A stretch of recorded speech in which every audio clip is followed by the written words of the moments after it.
नमस्कार दोस्तों, एक नई लर्निंग के साथ हाजिर हूँ और आज की लर्निंग में हम लोग जानने की कोशिश करेंगे एक कंपनी, जो कंपनी का नाम बड़ा यूनिक लगता है। टॉम्स नाम लगती है और कहती है एवरी एम्बिशंस नीड प्रिपरेशंस। और काफ़ी अच्छा वर्ड अच्छा लगता है, इसलिए सोचा था कि रैंडमली कुछ सर्च करते हैं और समझने की कोशिश करेंगे जो कंपनी इस सेक्टर से बिलोंग कर। और इतना ही नहीं, इस कंपनी की यदि आप कारोबार में देखें तो वो कंपनी कहती है कि इसके पास क्या-क्या चीज़ें हैं। और वो दर्ज कहती है स्कूल, सहवार्ट्स की बात करें, हॉबीज़ की बात करें, ऑफ़िसेज़ को लेकर कहती है। अर्थात ये स्टेशनरी आइटम बेचती है, जो हमारे सामने ये बड़ी-बड़ी चीज़ें हैं, छोटी-सी बड़ी निकल के आती हैं। चलिए स्टेशनरी आइटम बेचने वाली कंपनी, बनाने वाली कंपनी की तरफ हम मूव करके देखते हैं। इनके पास काफ़ी सारे प्रोडक्टिविटीज़ हैं, जहाँ पे पेंसिल से लेकर के चाहे पेन की बात करें, गिफ्टिंग की बात करें, मार्कर की बात करें, ये सब काम करती है। ब्रांड के अंदर इनके पास डोमेस्टिक्स ब्रांड, इंटरनेशनल ब्रांड और भी इनके पास अवेलेबल्स हैं। जहाँ तक स्टॉक मार्केट का सवाल है इस कंपनी को लेकर के, तो सोचने वाली बात है स्टेशनरी बनाने वाली कंपनियाँ की मार्केट कैप पता है कितनी है? सब 18,000 करोड़ की मार्केट। और मार्केट में केवल और केवल मार्केट कैप नहीं है, इंडस्ट्रियल की बाकी कंपनियों के कंपैरिजन यहाँ जो क्या है क्राउड है, इसके लिए किसको लेकर कह रहे हैं? खरीदार को लेकर के। अर्निंग पर शेयर कहती है जिसको जो क्वालिटी दर्ज करती है 30 रुपए से ज्यादा की बात कहती है, उसके अकॉर्डिंगली यहाँ पे 94x की मतलब गुनने की भीड़ है, जिसकी वजह से मार्केट की प्राइस कितने तक है, करीब कितने पर जाके खत्म होती है, करीब 2900 के आस। जबकि हायर टू हायर की बात में तो करीब करीब 3100 के पास कह सकते हैं, अर्थात 200 का गैपिंग चल रहा है। तो ये 200 का गैपिंग क्यों है? क्या आने वाले समय में 200 गैपिंग को फिल करके क्या ये अगले पायदान के लिए चलने के लिए तैयार हो सकती है?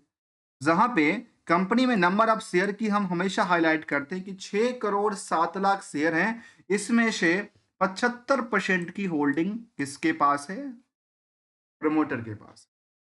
और इसके बेसिस पे ये मार्केट कैप कहता है 18,000 करोड़ के नियरली। कंपनी बहुत पुरानी भी नहीं है, बहुत नई भी है नहीं है, 2006 में कंपनी बनी थी। Doms industry limited in this stationery and the art product company, जो कि primary engage in the designing, developing, manufacturing and the selling a wide range of the these product, जो कि प्रोडक्ट आती है खास करके फ्लैगशिप इनकी डॉम्स की नाम निकल के आती है, जो ब्रांड्स इनकी। आरओई आरओसी की आंकड़ा बेटर कहती है 26 से लेकर 30% दर्ज करती है। और फिलहाल प्राइस टू बुक वैल्यू देखा जाए तो काफी ज्यादा उछाल कूद कर चुका है। कितना? काफी ज्यादा 19 से ज्यादा बढ़ चुकी है। ये तो सब हम जानते हैं, ठीक है, ये सब हम जानते हैं क्योंकि आप भी इसके स्कैनर के बेसिस पे लेके आते हैं तो ये सामने निकल के आती है। लेकिन हम स्पेशल बात क्या करने वाले हैं? ये बात आती है ना, हम स्पेशल बात करने वाले हैं जो कंपनी का जो बिजनेस चल रहा है। किसी भी कंपनी का मोटिव क्या है? पैसे कमाना, प्रॉफिट होगा और प्रो सेल्स होगा। इन दोनों के बीच में मार्केट में कितने की गैप अप है और कितना क्या इनके प्रोडक्टिविटी लगातार बढ़ती नजर आती है। ये ऐसी बात तो नहीं कि इनके रिस्क फैक्टर कुछ और कहता है और प्रोडक्टिविटीज कुछ और दिखता है। जैसे एग्जाम्पल तौर पे स्टार्ट करते हैं डेट टू इक्विटी, जो क्या कहती है? प्रॉफिट को दबाने का काम करता है। क्यों से? वो भी हम चर्चा करेंगे। दूसरा नाम है करंट रेशियो। ये वो पार्ट है जो अर्निंग पर शेयर को हिट कराती है, अर्थात उछाल क्रिएट कराने की कोशिश कर। अब इसमें से उन पहलू को जरा देखेंगे कि इसमें से ऐसा पहलू तो नहीं है जो इनको रिस्क को दर्ज करता हो। और आप आखिर कंपनी कितनी नेट इनकम मार्जिन क्रिएट करती है अपनी पूरे के पूरे बिजनेस मॉडल से, और उसके पीछे कितने की इनकी सिंपल सी उधार की सिचुएशन है, और प्रॉफिट के बेसिस पे मार्केट में उधार का नंबर क्या दर्ज करती है। इन सभी पहलुओं की तरफ यही स्पेशल है, उसको लेकर कहते हैं हम जो कंपनी का क्या करने वाले हैं, रिस्क एनालाइज करेंगे, जिसमें आउटपुट क्या निकल के आता है, बिजनेस का ग्रोथ लेवल कैसा रहा है, मार्केट में डिमांड कैसी रही है। इन सभी पहलुओं को पार्ट बाय पार्ट हम जानने की कोशिश करते हैं। तो बीएससी एनएससी लिस्टेड कंपनी है, मार्केट में कई बार बेटर रिटर्न क्रिएट करती है। रिटर्न करते करते देखा गया कि एक लंबे पीरियड में 1 साल के दौरान कंपनी की जो स्टॉक प्राइस थी उसमें डिमांड कितनी हो गई?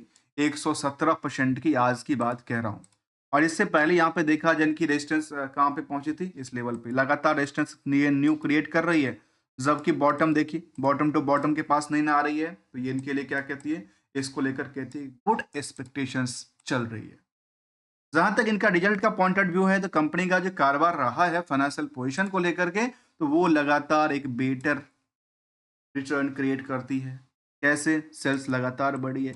और क्या सेल्स ही सब कुछ है? नहीं, सेल्स के साथ साथ प्रॉफिट भी होना चाहिए, और प्रॉफिट के साथ साथ उधार को भी हमें आपस में लिंक करके देखना पड़ेगा कि आखिर कितने दिन के लिए इनके मार्केट में पैसे फंसे हुए हैं, और क्या ये पैसे आने के चांसेस हैं, या उसमें कुछ बैड डेट्स का सिचुएशन तो नहीं क्रिएट कर रहा है। तो ईयर ऑन ईयर बेसिस में भी कंपनी का बेटर रिटर्न क्रिएट करती है।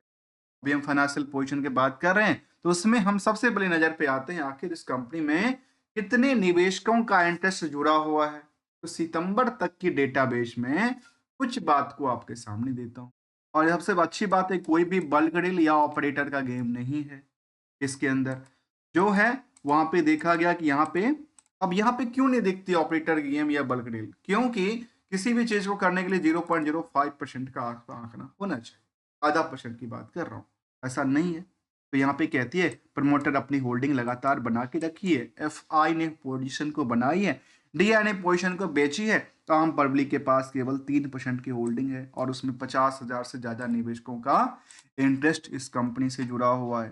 फाइनेंशियल पोजीशन की तरफ हम जब देख रहे थे, तो देखिए कंपनी का खुद का कारोबार भी शामिल है, जो कि 423 करोड़ की बात कहती है, और ओवरऑल कारोबार जो है कंपनी का वो बेटर करती नजर आती, कितने के आसपास, 458 करोड़। और 458 करोड़ की बेसिस पे देखेंगे तो ये कहती है कि बेटर उन्होंने प्रॉफिटेबिलिटीज की बात की है। प्रॉफिटेबिलिटी के बाद में कई बार बेटर ही है और कई बार काफी बेटर है, क्योंकि इनकी ऑपरेटिंग प्रॉफिट मार्जिन में क्या कहती है, सेम रेंज में सस्टेन करती नजर आई है। अच्छी बात कुछ ऐसी निकल के आती है, जो जो इनके पास अदर सोर्स ऑफ इनकम है, उसी पैसे से इनके कर्ज की जो लोन की जो इंटरेस्ट है वो लगातार खत्म हो जाती है। इससे अच्छी बात क्या हो सकती है? यदि हम इसके अगले पहलू पहलू की तरफ देखें, तो ओवरऑल कंपनी का जो कारोबार रहा है वो 1700 करोड़ के आसपास पहुंचने की रेस में चल रही है, और 1700 करोड़ के रेस में करीब करीब 194 करोड़ की प्रॉफिट भी बुकिंग।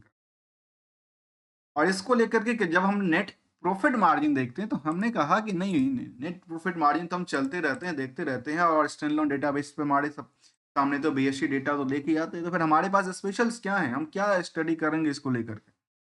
जहां तक स्टैंडअलोन डेटा के बेसिस पे कहती है कि यहाँ पे सेल्स बढ़ी, तो इनका ऑपरेटिंग प्रॉफिट मार्जिन में वृद्धि होना चाहिए था, लेकिन नहीं हुआ। नेट प्रॉफिट मार्जिन में वृद्धि होना चाहिए था, नहीं हुआ। केवल केवल नंबर की बात हम ना करें, परसेंटेज को भी देखें, और हमने ओवरऑल क्या किया, इसको लेकर के नेट इनकम मार्जिन समझने की कोशिश। और वो ये कहता है कि कंपनी अपने बिजनेस ओवरऑल कारोबार से 11% की पैसे सेव करता है प्रॉफिट के तौर पे। अब इनको 11% कमाने के लिए रिस्क कितना लेती है कंपनियां, उसका भी जरा हम एक बार एक नजर समझते हैं। फिर एक कंक्लूसिव डेटा हमने लिया है, उसमें हम रिस्क एनालाइज हो जाएगा फिर कंपनी अपनी पैसे को लेकर कितना उत्सुक है। तो रिस्क केवल 15 दिन के लिए है, जिसको कहते हैं रिस्क फ्री। लेकिन कंपनी इतनी तेज है, सोचने वाली बात है, जो अपने वेंडरों को या अपने एम्प्लॉय की बात करें, जहां पे पेबल की बात होती है, वो पेबल देती है 1 महीने में। 15 दिन की गैप तो यहाँ पे रख लिया, करीब 15 दो 12 22 दिन की बात करूं तो इन्होंने 22 दिन अपने फंड को अपने फंड के अंदर यूटिलाइज कर लिया। आइए इसको जरा देखें, और इसमें कोई गलत बात भी नहीं है। अब आइए जब रिस्क एनालिसिस को देखें, तो बैलेंस शीट पोजीशन कहता है कि यहाँ पे कर्ज लिया है। अक्सर हम कहते हैं ना यहाँ पे आकर के, तो ये परसेंटेज क्या होगा, क्योंकि ये डिपेंड करता है।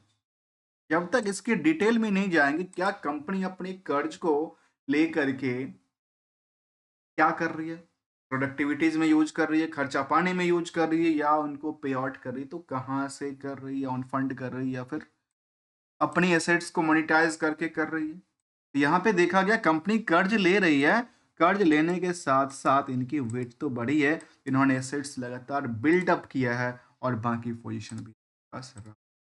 यदि उनको ओवरऑल हमने कंक्लूजन लिया, तो हमारे सामने निकल के आती है 11% नेट इनकम कमाने सेव करने के लिए कंपनी 7% की क्या रखी है, उधार। किसके बेसिस पे, टोटल सेल्स के बेसिस पे।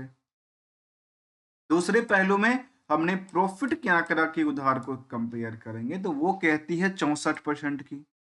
इसमें बहुत बड़ी हिल क्या थी, डिमेरिट नहीं दर्ज करती है, अर्थात इसको कह सकते हैं कि पॉजिटिवली बात कहती है। तो आपने पैसे तो अल्टीमेटली निकाल लिया, केवल 64% आपकी लगी है, आपने रेस्ट कितना, करीब 36% तो आपने निकाल लिया, जो कि बेटर बात कहती है। जहां तक कंपनी में निवेशकों का सवाल था, हमने डीआई की तरफ देखा था मूव करके, तो वहाँ पे एसबीआई जैसे फंड हैं, निपॉन लाइफ और टाटा जैसे कंपनी के फंड यहाँ पे शामिल है, और आम पब्लिक के पास काफी कम पोजीशंस बनती है, नजर आती है। जबकि ईयरली ग्रोथ की तरफ आप परफॉर्मेंस लेवल को देखें तो ये दर्ज करती है, जो सेल्स अच्छी खासी बढ़ रही थी, प्रॉफिटेबिलिटी बेटर करती नजर आई थी, और स्टॉक प्राइस नहीं था क्योंकि 1 साल से पुराना नहीं हुआ है। जबकि रिटर्न ऑन इक्विटी इनको लगातार एक पंप करने के लिए तैयार बैठा है। चलिए अगले कड़ी की तरफ चलें। तो अगली कड़ी कहता है इसको लेकर के, जो क्या कंपनी अपने निवेशकों को कुछ देती लेती है, तो फाइनल डिविडेंड कंपनी इस साल दिया था, डिक्लेरेशन किया था 2.5 रुपए के आसपास, 2.5 रुपए डिविडेंड भी दिया था। और यदि एनालिसिस पार्ट को देखें तो जब से लिस्टिंग हुआ तो वाईटीडी के हिसाब से इसमें अच्छी खासी रैली बनती नजर आई है, और जब से लिया तो उसमें देखा गया कि यहाँ पे वाईटीडी में 127% तक की वृद्धि दर्ज कर, और यही डेटा हमने यहाँ पे देखा। तो मार्केट पिछले 5-6 महीने के डेटा को देखें या 1 महीने के डेटा को देखें, तो कुछ ऐसे संकेत भी होते हैं जहाँ पे अच्छी खासी ट्रेंडिंग प्रॉफिट बुकिंग और ट्रेंडिंग खरीदारी का मौका मिलता है।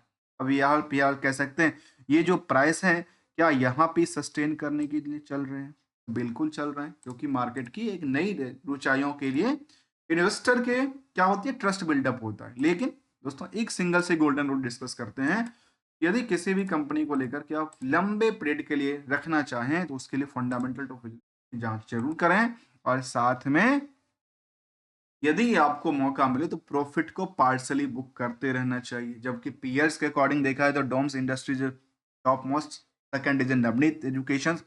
हमने इस पे भी डिटेल स्टडी किया, इस पे भी स्टडी किया, हम आगे चल करके इन सबको कंपैरिजन करके की कोशिश करेंगे। तो हमने इनको क्या किया, समझने की कोशिश की, और निवेशकों का इंटरेस्ट यहाँ पे काफी ज्यादा है, एक्सेप्ट द एक कंपनी को छोड़कर, रेपोज इंडिया को छोड़, यहाँ पे तो अर्निंग पर शेयर के बेसिस पे काफी गुणने की क्या है, लाइन लगी हुई नजर आती है। जबकि कंपनी की अच्छी बातें कुछ शामिल करता है और निगेटिव इंपैक्ट डालता है, लेकिन इसको कोई फर्क नहीं पड़ता, मार्केट के लेकर फंडामेंटली इनके पास बेटर रिटर्न की बात कहती है।